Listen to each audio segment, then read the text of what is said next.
Call Kabad, Call Thai Roth, Waha Allah, Laka, Ahaya, Shor Ahaya, Bahashim, Hamashiach Yeshai, Allah, Bashimayan, Wa Arataza, Shalom Yasha Allah, Matwab Yasha Allah, Barak Sabbath to y'all of the nation Yasha Allah. Thank y'all, man. All praise to the Most High. Thank the Most High for letting me come before y'all again today on this blessed Sabbath day. Going to do a video today, if it be the will of the Most High, on Cornelius. All right. And the reason is because last video I did, y'all that watched it, I ran into some Mormons, right, on the street. And I came at them a way that I haven't been teaching and bringing out, because that part of the truth, which is the meat of knowing that you're Israel, it can turn some people away from the truth. Okay, so through the Spirit of the Most High, I've always put forth the understanding of who we are, to set a foundation of who we are and what is required of us, okay, in the eyes of the Most High as His holy chosen people. But there's also judgments and things that are prophesied upon the heathen and those that are not of the nation of Israel. And so with that video, I want to clarify, where the other nations stand. And we're going to start with the breaking down of the false doctrine and the false teaching that the promises, the covenant, the salvation, okay, is only for the nation of Israel. By blood, not by the Spirit. There's no such thing as being spiritually from another nation. Okay, you're only from the nation of your forefathers, all right? And so that doctrine is predicated on the information given on Cornelius. And so we're going to break down today to show you that, number one, Cornelius is of the nation of Israel. Within the scripture, no problem. All right, and if it be the will of the Most High, the next video will be on the salvation, the precepts that break down that salvation is only and has always been for bloodline descendants of Abraham, Isaac, and Jacob, the Israelites. All right, so we'll start right now, Matthew chapter 5, verse 17, with some words from our King, the Master, Hamashiach Yeshai. This is Matthew chapter 5, verse 17. Think not that I am come to destroy the law or the prophets. I am not come to destroy, but to fulfill. Showing you he's down for the law. He's down for the prophecies that were spoken by the Father through his prophets on earth. And that nothing's changing up because he came on the earth, right? For verily I say unto you, till heaven and earth pass, which we're still on heaven and earth, we're still on earth right now. One jot or one tittle shall in no wise pass from the law till all be fulfilled. So he's letting you know that the law is always going to be here, right? As long until heaven and earth pass away, it's here. We got to follow that, right? And you're going to see the table that's being set here. Now let's look into what the law is for Israelites, right? This is Sirach in the Apocrypha, chapter 24 and verse 23. It says, all these things are the book of the covenant of the most high power, even the law which Moses commanded for an heritage unto the congregation of Jacob. So this law is a heritage, all right? Heritage synonymous with custom, with culture, all right? These are all the things that define how people live their lives as a nation, right? Other nations have certain cultures and heritage and things they do. The law is what defines how Israelites live their life, all right? Let's get another one to back that up. Sirach 18 and 11. Besides this, he gave them knowledge and the law of life for an heritage, right? He made an everlasting covenant with them and showed them his judgment. So understand, this covenant never ever ends, and it's only made with them. Who? The Israelites. And he showed them, the Israelites, his judgments, right? Also reiterating that the law is a heritage, right? For the nation of Israel, right? Now, let's go to Psalms.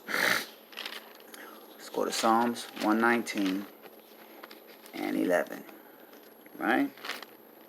Psalms 119 and 11, it says, 119 and 111, Salakia. 119 and 111, it says, Thy testimonies have I taken as a heritage forever, for they are the rejoicing of my heart. Now we know the testimonies are what were written on the 2 tables of testimony, or the 2 tablets of stone, written with the finger of the Most High, and were given to Moses, right? This is Exodus 31 and 18. And he gave unto Moses, when he had made an end of communing with him upon Mount Sinai, 2 tables of testimony, which is the law, tables of stone, written with the finger of power, right? So, we are seeing right now that the law is a heritage for Israel. The testimony is a heritage for Israel.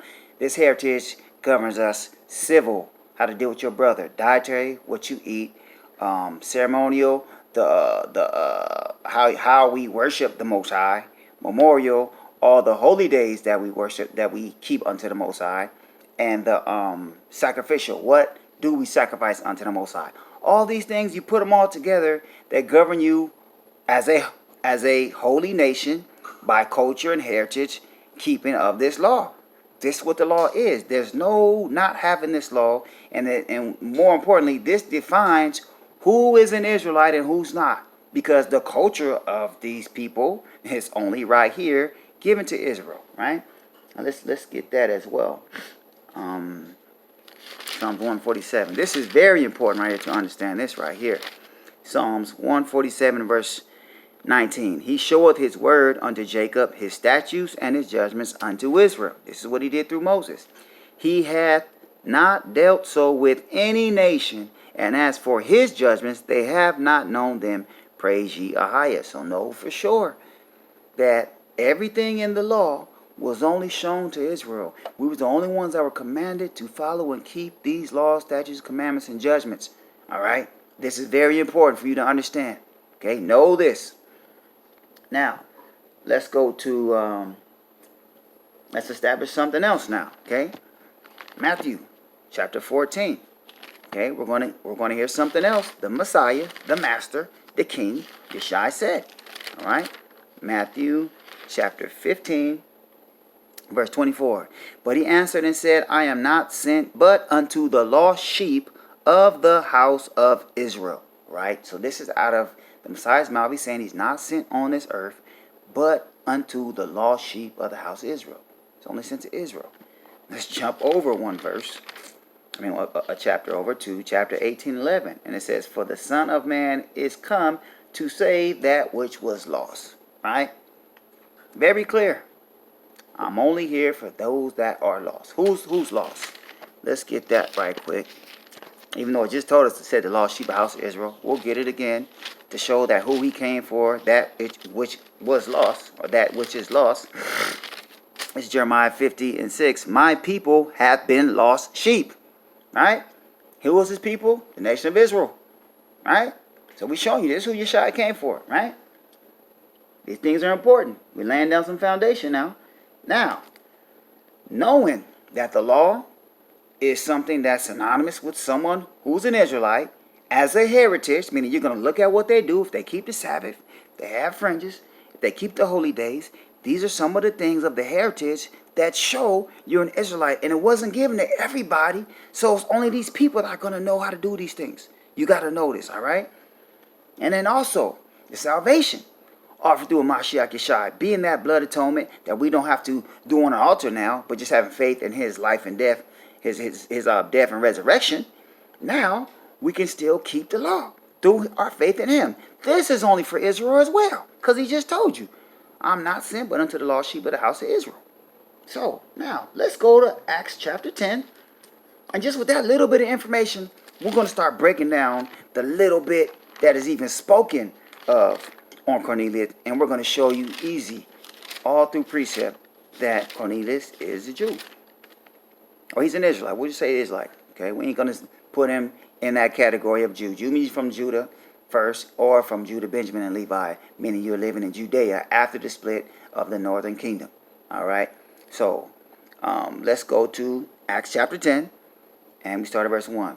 There was a certain man in Caesarea called Cornelius, a centurion of the band called the Italian band. Let's break all that down right now. Okay. there was a certain man in Caesarea. Where's Caesarea?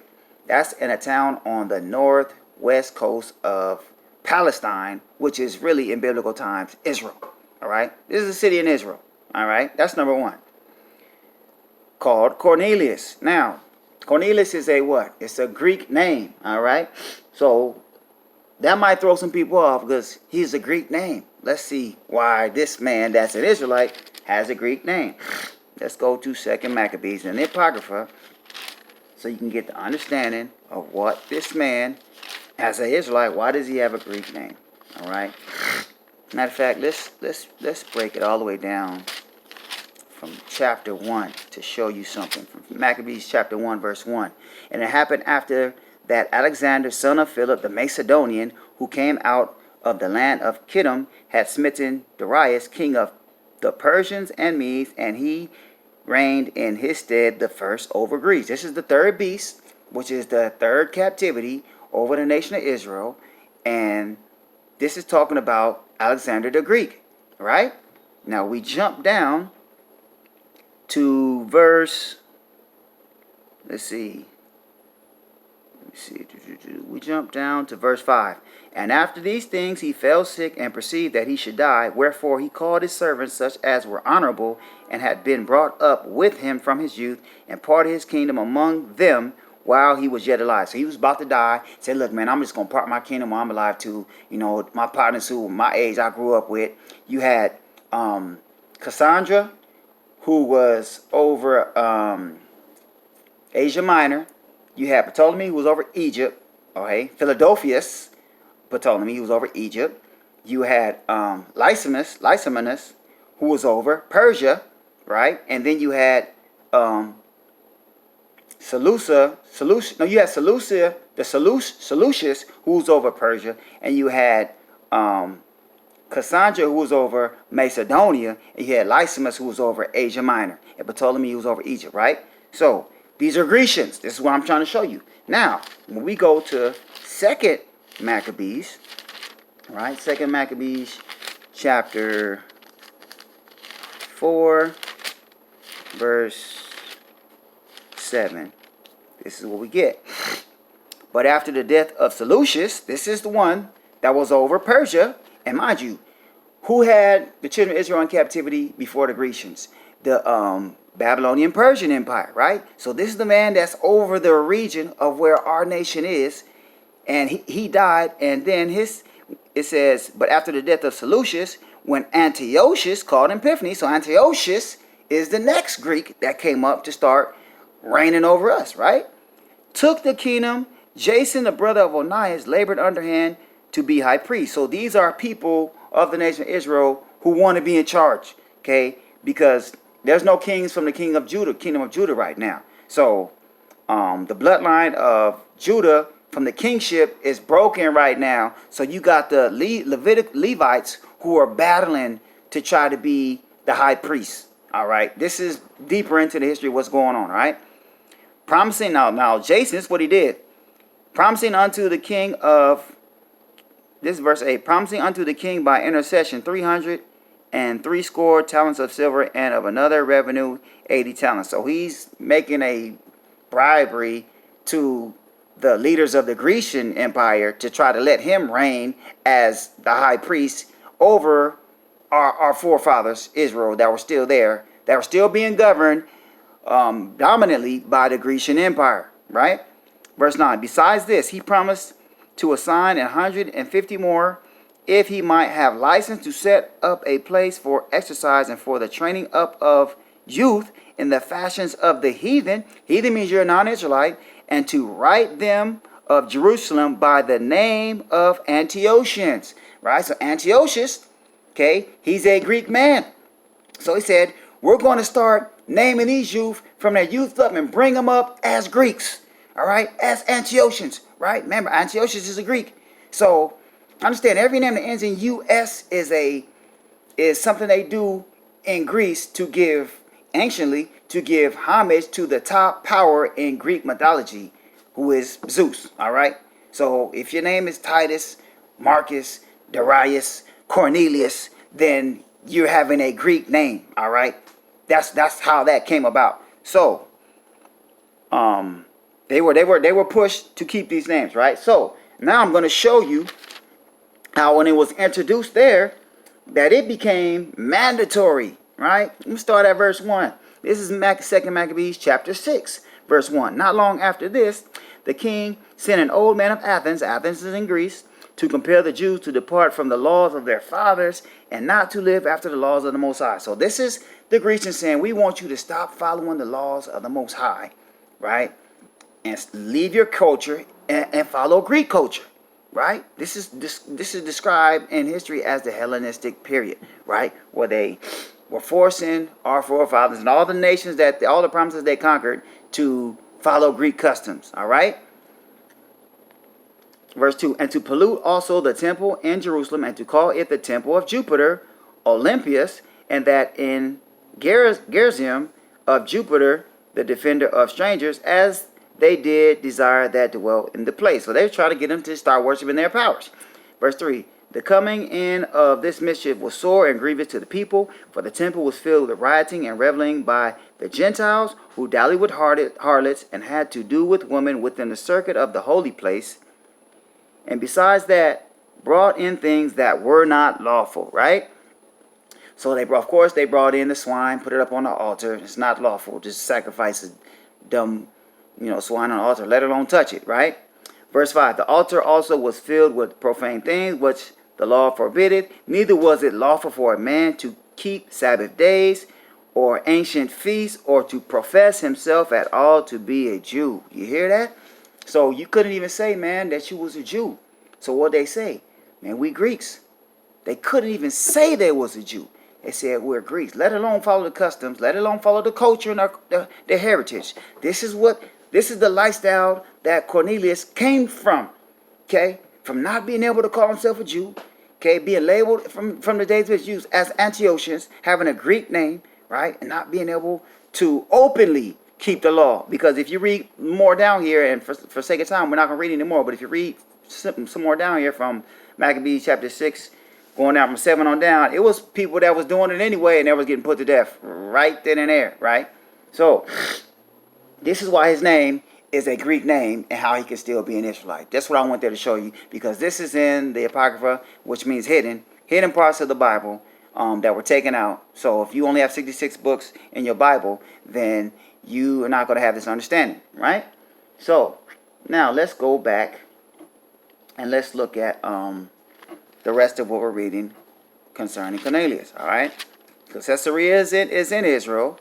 Cornelius, he's an Israelite, but he's Hellenized, so his name is a Greek name, but we're still breaking that down.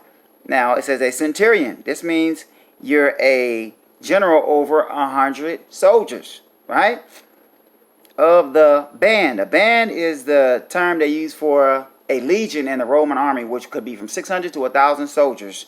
And Cornelius was over 100 of those 1,000 or 100 of those 600 soldiers, right?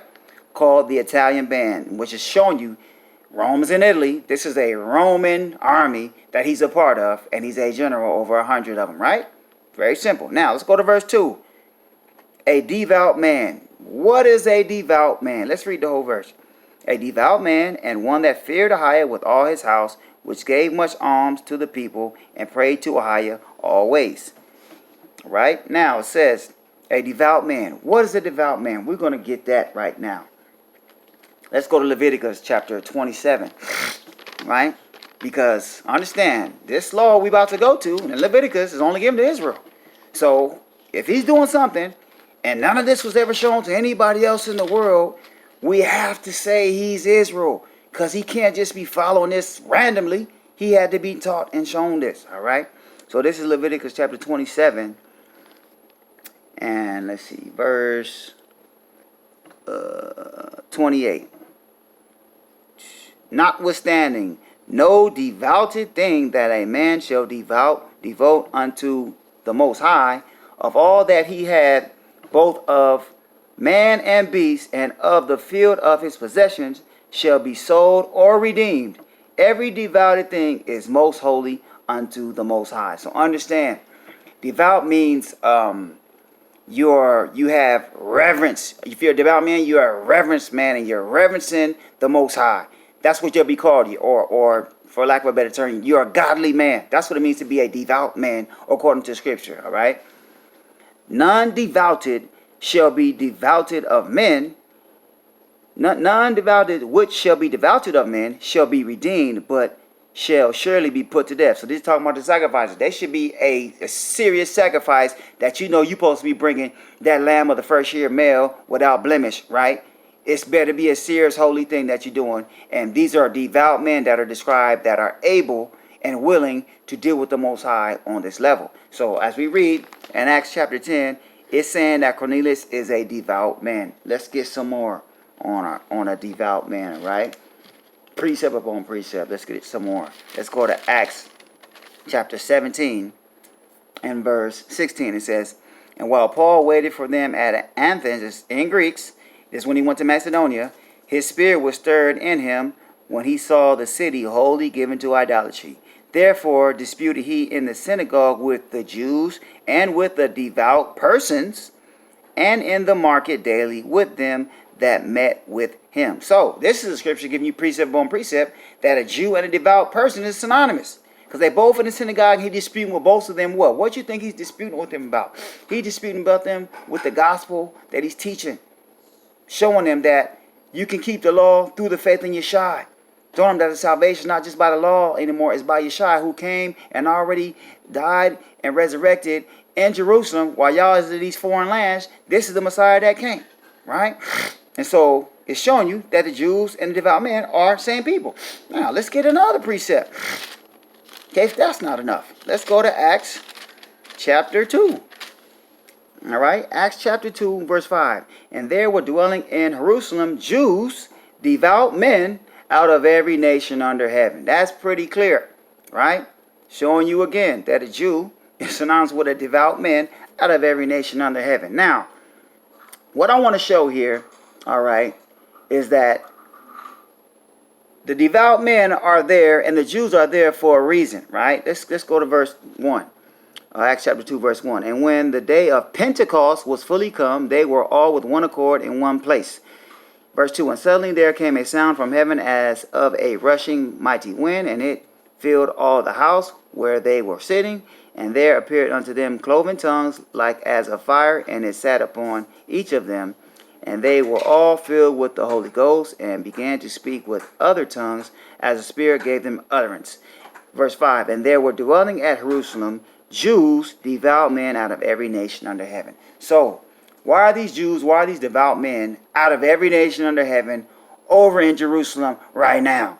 Right? That's the question. Tell you in verse 1, and when the day of Pentecost was fully come. What is Pentecost? We're going to read to you and show you what Pentecost is. Let's go to Apocrypha where it's very clear what Pentecost is. We're going to read in Tobit chapter 2, okay, verse 1.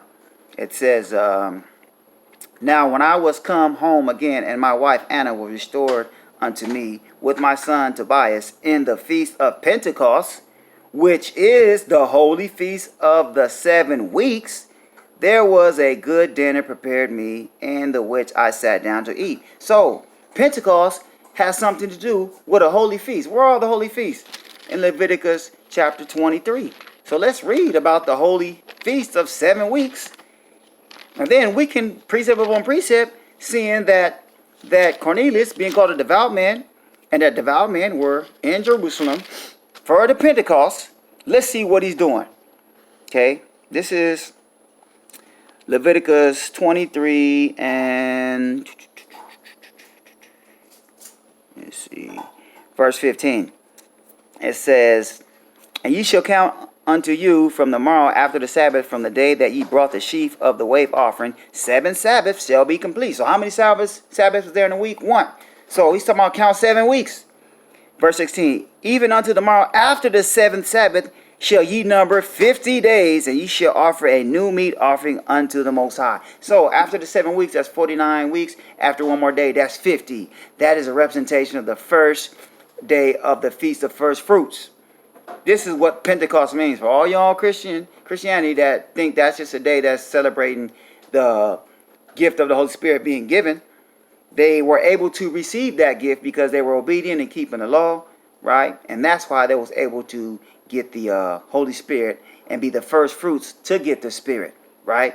So this is also showing you that a devout man is someone that's keeping the law, right? And so this law is being kept, right? This law is being kept. So understand, Cornelius is there. Cornelius is a devout man, and it's also associating devout men with keeping the law. And the law was only given to Israelites. Let's keep on moving, all right? Let's keep on moving. Let's see. A devout man, and let's say, verse 2, a devout man and one that feared the Most High with all his house. Now, you saying that he feared the Most High with all his house. How did Cornelius know how to fear the Most High? Is that something lawful? Let's look that up. Let's go to Psalms. Let's go to Psalms 119.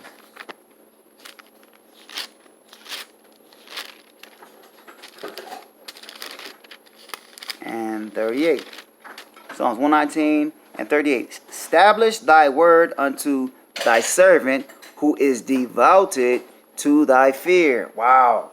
So we know, according to Isaiah 41 and 8, that Israel is a servant of the Most High. That's all day long. So it's saying, establish thy word unto thy servant, unto Israel, who is devoted to thy fear. So only Israelites can be devoted or put their heart and mind in reverence to the Most High to fear him, right? So it says Cornelius what? Feared the Most High and all his house. So how do you fear the Most High? How do we know that he was, why is he being called someone that feared the Most High? Because he has to do the acts that are associated with fearing the Most High. So let's see what it is to do to fear the Most High. This is Deuteronomy chapter 10, verse 12.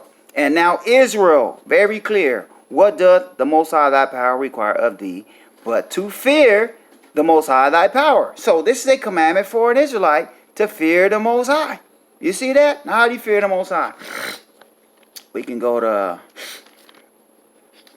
Proverbs 8 and 13. Start breaking that down. Proverbs 8 and 13 says, the fear of the Most High is to hate evil, pride and arrogancy, and the evil way, and the forward mouth do I hate. So it's showing that he was hating the evil way. What is the evil way? Let's break that down. This is Deuteronomy 30 and verse 15. See, this is Moses talking. See, I have set before thee this day life and good, and death and evil. All right. So evil means you want to follow the ways opposed to the law, or opposed to the culture, opposed to the heritage, right? The good is following the law. So he said, I said before you good and evil, life and death, right? So he must have been keeping the law for him to be called one that feared the Most High, because the fear of the Most High is to hate evil. That means, man, I'm not going to do that's opposed to the law. I'm going to keep the law. Y'all seeing this, right? Let's keep going. Let's get some more. Let's go to Psalms 111. 111 and 10. The fear of the Most High, this is what Cornelius did. He feared him, is the beginning of wisdom. A good understanding have all they that do his commandments, his praise endure forever. So this is very clear that Cornelius was keeping the commandments, right? This is why they were able to call him a man that feared the Most High and all his house, right? One more precept. This is Sirach 19 in Apocrypha, Sirach 19 and 11. Sirach 19 and 18. And it reads, the fear of Ahai is the first step to be accepted of him, and wisdom obtaineth his love. So this is why the prayers, which we're going to get into, that Cornelius sent up to the Most High, were heard by the Most High. Because if you keep his commandments, right, and you fearing him, then your prayers going to be heard. It tell you in Proverbs 28:9, it says, he who turned his ear away from hearing the law, even his prayers an abomination, right? For the Most High, this is for you to understand. The Most High doesn't even hear your prayer if you don't want to keep the law. If you say, man, I ain't keeping no Sabbath, I ain't got to do that. I ain't got to put fringes on my clothes. I ain't doing that. No ribbon of blue, right? So you're not even going to hear your prayer. Okay, so the prayer of Cornelius was being heard. Why? Because he feared the Most High, which was the first step to be accepted of him, right? You got to be. He's not even going to listen to you, right? Next verse. The knowledge of the commandments of the Most High is the doctrine of life, and they that do things that please him shall receive the fruit of the tree of immortality. That's everlasting life, right?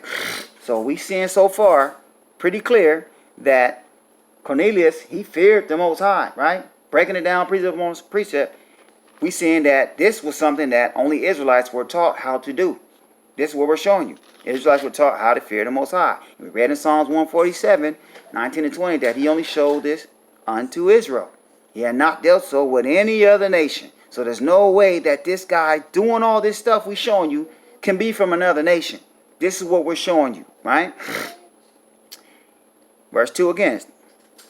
A devout man and one that feared Ahijah with all his house, which gave much alms to the people. So let's analyze that. Does giving alms to the people have something to do with being an Israelite? Yes, it does. Let's get that. Deuteronomy.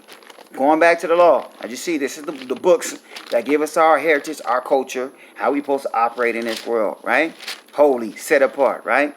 This is Deuteronomy 15 and 8. But thou, let's see, we'll start 15 and 7. If there be among you a poor man of one of thy brethren, that means he's an Israelite, within any of thy gates in thy land which Ahijah thy power giveth thee, thou shalt not harden thy heart, nor shut thine hand from thy poor brother. That means you're supposed to give to him.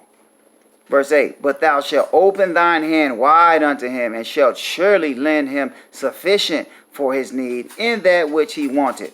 Verse 9, beware that there be not a thought in thy wicked heart, saying, the 7th year, the year of release, is at hand, and thine eye be evil against thy poor brother, and thou givest him nothing, meaning nothing, and he cry unto Ahijah against thee, and it be sin unto thee. Because this is the law talking about the year of release, called the year of Jubilee. Every 7 years, if there was a debt that was owed, then it had to be forgiven at the end of that 7 years. So we saying, when you see the brother, your brother that needs something, don't say, oh, the year of release is coming, I don't want to lend him no money because the year of release is going to come, then he's not going to have to owe me and pay me back. Right? So he said, don't say, oh, I'm going to hold my hand back, I ain't finna give it to nothing, because he never going to pay me back because the year of release is coming. He said, don't do that. You better give him what he need, or he going to cry unto Ahijah against you. Right? Verse 10, thou shalt surely give him, and thine heart shall not be grieved when thou givest unto him. Meaning, don't do it out of grudgingly, out of necessity. Do it freely from the heart, right? Because that for this thing, Ahijah thy power shall bless thee in all thy works, and in all that thou puttest thy hand to do. For the poor shall never cease out of the land. Therefore I command thee, saying, thou shalt open thine hand wide unto thy brother, to thy poor, and to thy needy in the land. So Cornelius is doing that. That's what it said. He gave alms to the poor always. So how did he know to do that? Because it's in the law, right? Showing you scriptures, right?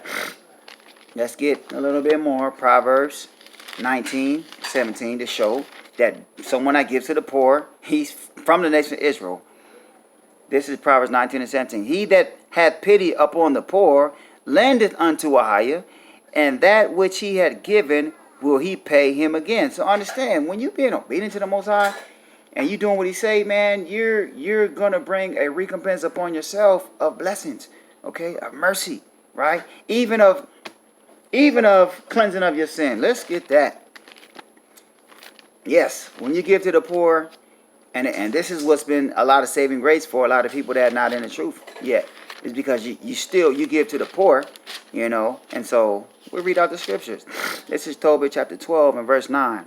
For alms doth deliver from death, and shall purge away all sin. Those that exercise alms and righteousness shall be filled with life. So when you give to the poor, that's the most I like. You know what, man? This dude, he breaking this commandment right here, but he following this one right here, man. And he taking care of my people, the needy, right? So I'm a blot out that transgression. I'm a cover that right there. I ain't gonna punish him for that right there, for alms, right? This is something that was known in the culture, as you see, we're reading in Tobit. It says that, man, right? Let's get another one in Sirach 3 and 30. It says, water will quench a flaming fire, and alms maketh an atonement for sins, right? So your giving is very powerful, y'all. You know, just a side note, your giving is very powerful. You see your brethren, you know what I'm saying, anyone you can help, you know what I'm saying, that is of the nation of Israel acting upright according to the knowledge of the truth, then you can help them. All right, this is very serious. All right, if somebody's sinning and they know they willfully sinning and they in a bind, that's the judgment of the Most High. You're not supposed to help that man. And just a little side note, I'll just read it to y'all right quick. This is Sirach chapter 12. Verse 4, give to the godly man and help not a sinner. Verse 5, do well unto him that is lowly. Like Cornelius said, he give alms to the poor, but give not to the ungodly. Hold back thy bread and give it not unto him, lest he overmaster thee thereby. For else thou shalt receive twice as much evil for all the good thou shalt have done unto him.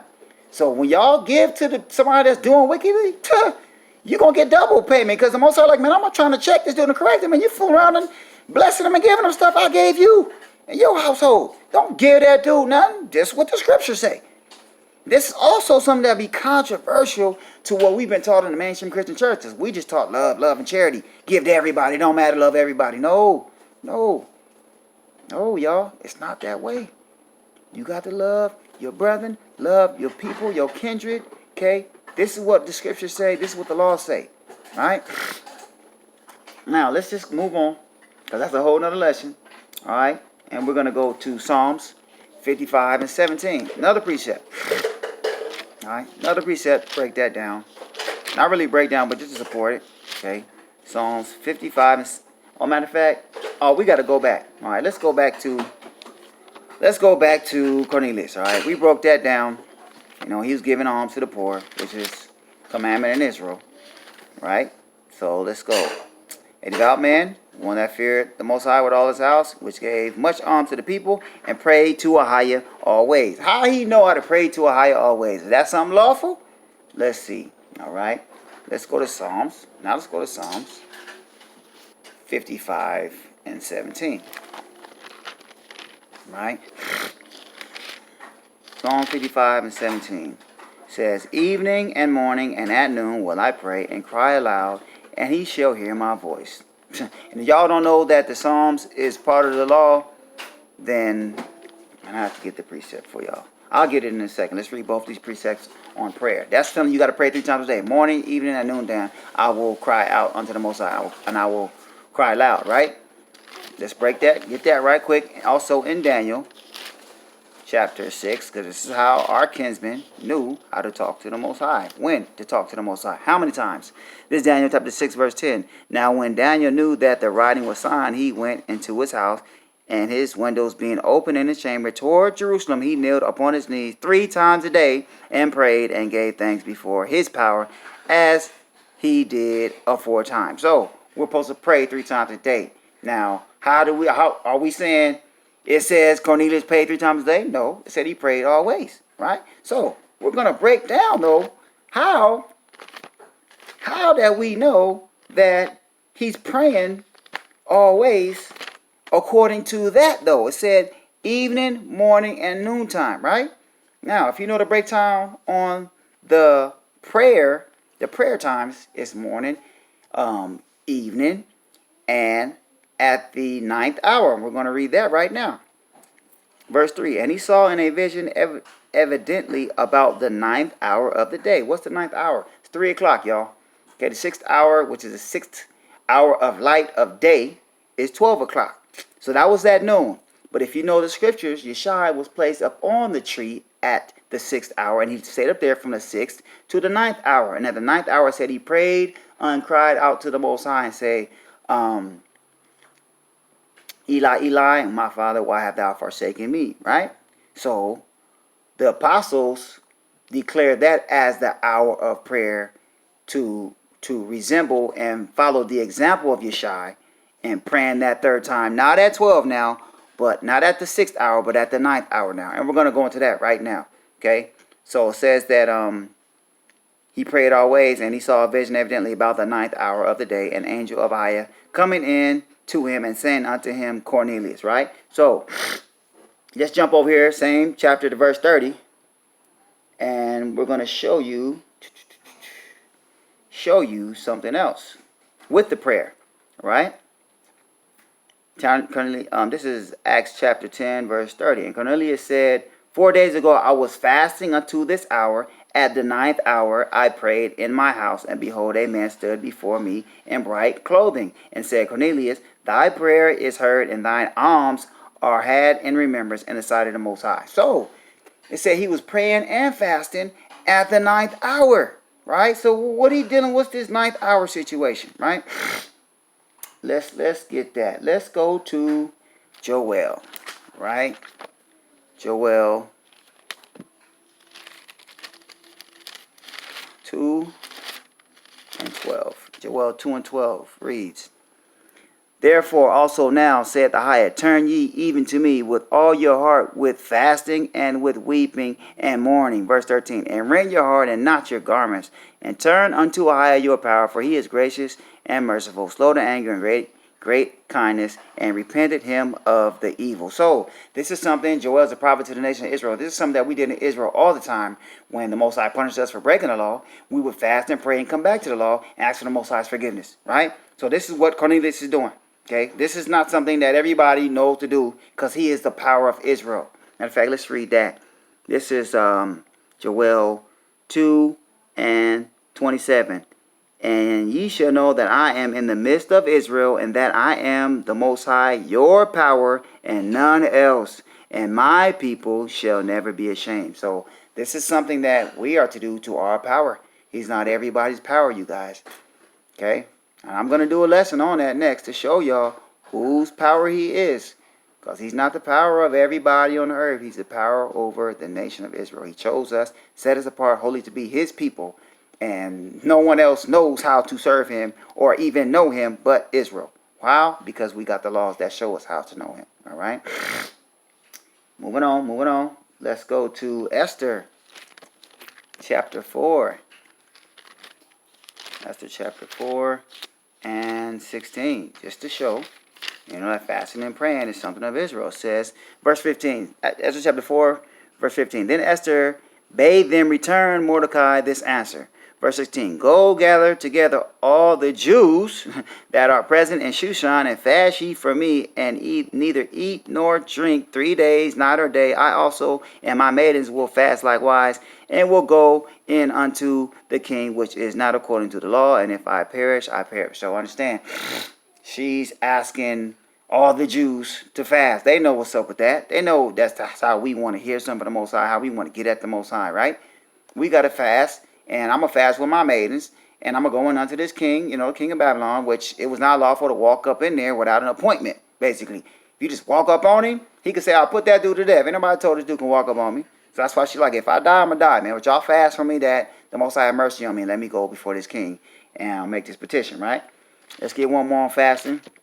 Isaiah 58. Isaiah 58.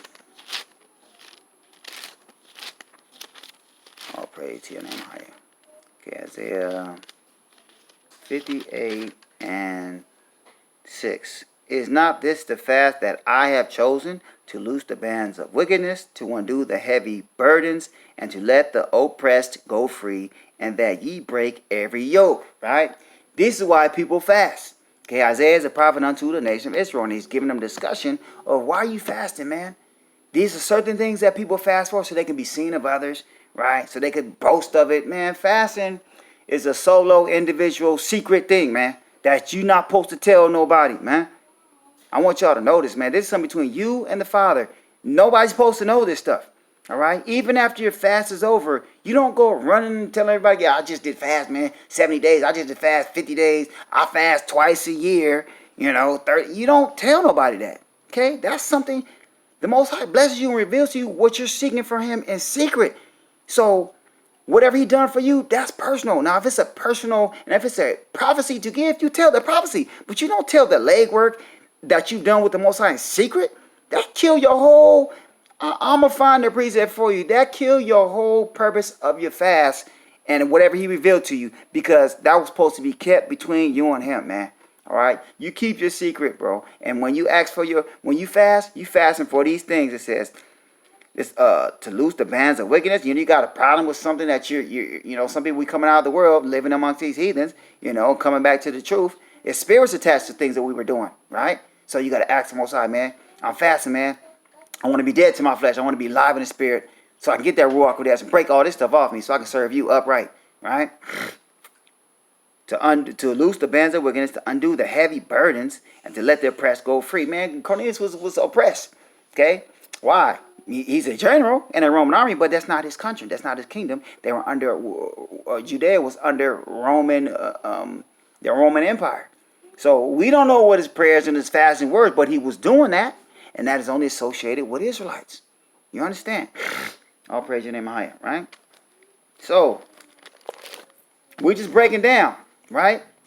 Oh, wait, let's get the ninth hour, right? Let's get the ninth hour. All right. So this is Acts chapter 3, verse 1. Now Peter and John went up together into the temple at the hour of prayer, being the ninth hour. How Cornelius know? How do you know to pray at the ninth hour, man? When those that are the rock, Peter, and the foundation of the church, Peter and John, going up to pray at the temple at the ninth hour, being the hour of prayer. He praying at the same hour because that's when Israelites are to pray. You understand? How he know that? Because he's an Israelite. That's the culture. That's the heritage of an Israelite. You understand? Let's go to 1 Corinthians, all right? Just to give a little bit of understanding of how he's doing this, right? Living in a heathen land, right? This is 1 Corinthians chapter 12 and 1. Now concerning spiritual gifts, brethren, I would not have you ignorant. Verse 2, ye know that ye were Gentiles, carried away unto these dumb idols, even as ye were led. How does somebody was a Gentile? You were a Gentile. Either you born Israel or you born out Israel. And, if you're a Gentile, you're not Israel. How do you was that? Right? It tell you how. By what? Carried away unto these dumb idols, even as ye were led. So, our forefathers, when we were kicked out of the land as a curse from the covenant, that is everlasting, that we read, we were scattered into these other nations. And we became Gentile by works. Okay? By works. And our blood didn't change, but we are viewed as Gentiles because we were living and walking as Gentiles. Right? That's why it says you were Gentile when you're living sinfully. That's what he's saying to you. Right? By what? Worshiping their idols. Because the law say, thou shalt have no other power before him. Thou shalt not make unto the idols. Right? Neither shalt thou bow down to them and serve them. So we were being Gentiles, or people that have not been given the law and don't know the Most High, by our actions. The blood in the veins of these men was still the same. So the blood in Cornelius was still Israelite blood. All right? He just was living under another land, and the Most High had exiled them. Right? They exiled the northern kingdom of it. The kingdom of Israel was split in two kingdoms. All right, Judah, Benjamin, and Levi, and the southern kingdom called Judea, and the other 10 tribes of the northern kingdom of Israel, which was called Ephraim. All right. So you got to understand, those in the northern kingdom, he said in Hosea chapter 1 that they were not going to be his people, and I'm not your power no more. Now, is their blood still come from Abraham, Isaac, and Jacob? Yes. This is the mystery of Yeshua. All right? This is the mystery of him, to let these people come back into the fold. Right? But they are living abroad as bloodline Israel, but not following the customs because they disobeyed. The Most High kicked them out the land. That's why they're being called Gentiles, even though their blood still come from Abraham, Isaac, and Jacob. You understand? I hope this ain't too much meat for y'all, man. All right? Let's go to 2nd Ezra. Right? 2nd Ezra chapter 2 and verse 33. It says, I, Esdras, received a charge of Ahiah upon the Mount Horeb. It's the same mountain that Moses got the commandments, that I should go unto Israel. But when I came unto them, they set me at naught and despised the commandment of the Most High. So these are those that are coming back out of Babylonian captivity, and the Most High sent him to go talk to them. But they're like, no, we don't want to keep the commandment, right? Verse 34, and therefore I say unto you, O ye heathens. So he's speaking to Israelites, and he's calling them heathens. Why? Because their actions have them being described and declared as heathen people, Gentile people. They're still Israel, but because they're denying the commandments of the Most High, they're being called heathens. I'll read it again. And therefore I say unto you, O ye heathen, that hear and understand, look for your shepherd, he shall give you everlasting rest, for he is nigh at hand, that shall come in the end of the world. This is only prophesied in the law to the nation of Israel. Okay, tell you in Deuteronomy that I is going to raise up one of our brethren unto whom we shall hear, right? One like unto of your brethren. So they're telling them the one that's going to come, he's about to come, man. But the whole point is he's calling them heathen. But they're Israelites. You understand? This is the position that Cornelius is in, living, as a Roman centurion, but his bloodline, he's from the nation of Israel. Right? I'm going to break that down just a little bit right now. We don't want to go too much into it because I want to bring the whole lesson full circle when we break down salvation being for Israel. All right? Most High willing. All right? This is Romans chapter 2 and verse 24. It says, for the name of Ahia is blasphemed among the Gentiles through you, as it is written. So, when we live amongst the Gentiles, mind you, Jacob's name was changed to Israel. Israel means princes of the power. All right? The Most High's name, it says we are called by his name. We're princes of the power. All right? So, when we live amongst the heathen, that's a blasphemy of his name. Right? Because we turning against the laws of the Most High, and we got these people that are holy, or Israel, and they're not living in the land the Most High gave them. And Most High had to kick them out the land. Now they're living with us. Right? And we blaspheme his name. It says, that's why it says, for the name of Ahia is blasphemed among the Gentile through you, through us. Right? For circumcision very profited if thou keep the law. But if thou be a breaker of the law, thy circumcision is made uncircumcised. Meaning circumcision is a covenant, okay, in your flesh.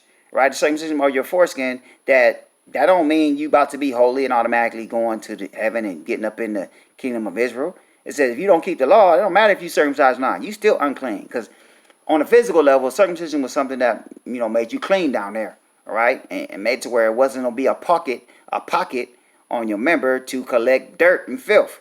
Right? But you're still a dirt and filthy person before the Most High if you're not keeping his laws. All right? Let's get some more on that. All right? Let's get Ezekiel. We're almost done, y'all.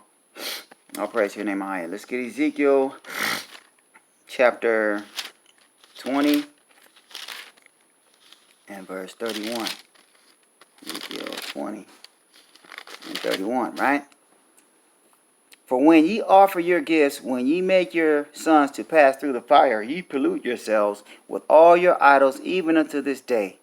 And shall I be inquired of by you, O house of Israel? As I live, saith the higher power, I will not be inquired of you. It's like, you're not going to pray to me. You've been up here sacrificing, making your children to pass through the fire, which I told you don't do that. You following the dumb abomination of the Amorites and the Zidonians. What you doing that for, right? And you going to pray to me? No, you're not going to pray to me. Verse 32, and that which cometh into your mind shall not be at all that ye say, we will be as the heathen, as the families of the countries, to serve wood and stone. See that? So you got to just understand, an Israelite and a Gentile, those are two different nations. But Israelites can be called Gentiles by their actions. Okay? Because what set us apart to be Israel is the law, is the covenant. So when you don't keep the law or the covenant, you're considered a Gentile. And this is who Paul was teaching when he went out into all those cities where we were scattered, worshiping powers of wood and stone. Let's get that. All right, let's get that. 31, 32. Let's get that in Deuteronomy 28. So that was a part of the covenant as a punishment for breaking the law. This is Deuteronomy 28, 64. And the Most High shall scatter thee among all people from the one end of the earth even unto the other. That's why Paul was going to all those countries, because we were scattered. And there thou shalt serve other powers which neither thou nor thy fathers have known, even wood and stone. Ain't that what we just read over here? He said, yeah. He said, and that which cometh into your mind shall not be at all that ye say, we will be as the heathen, as the families of the country to serve wood and stone. You're not going to be like that no more, right? But this is what we were doing. And as you see, that was a curse for us doing that, right? Let's get one more breakdown.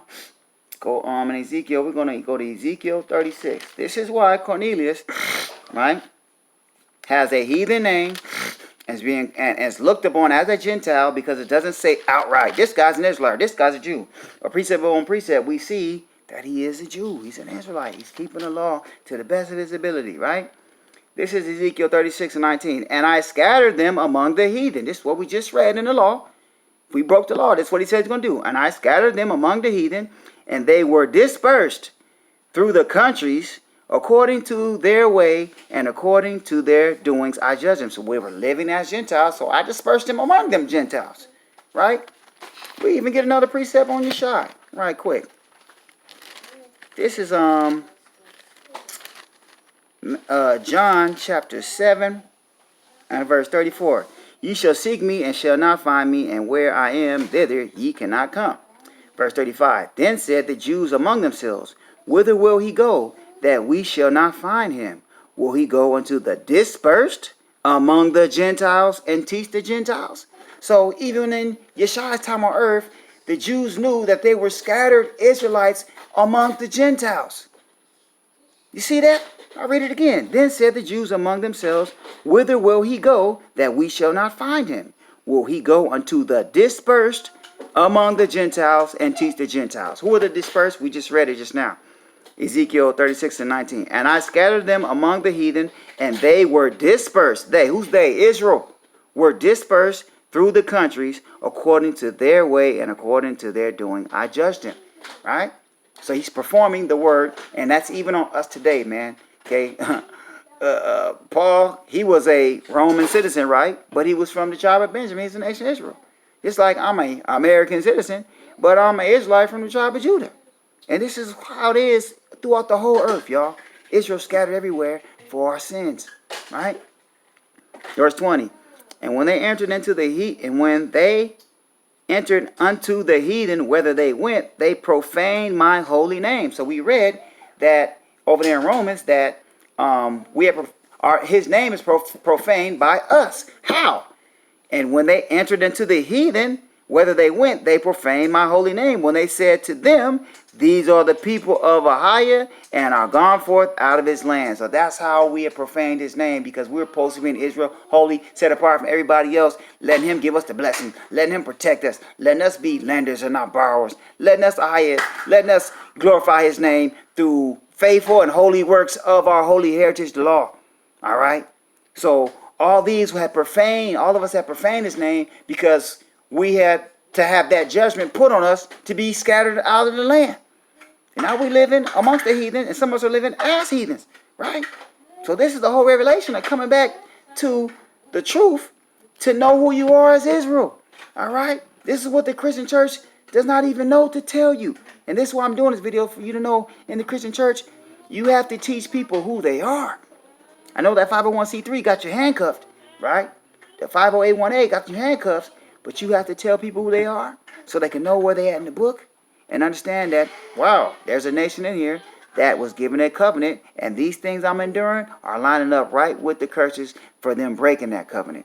As simple as that. That's who Cornelius is, right? Read a little bit more, right?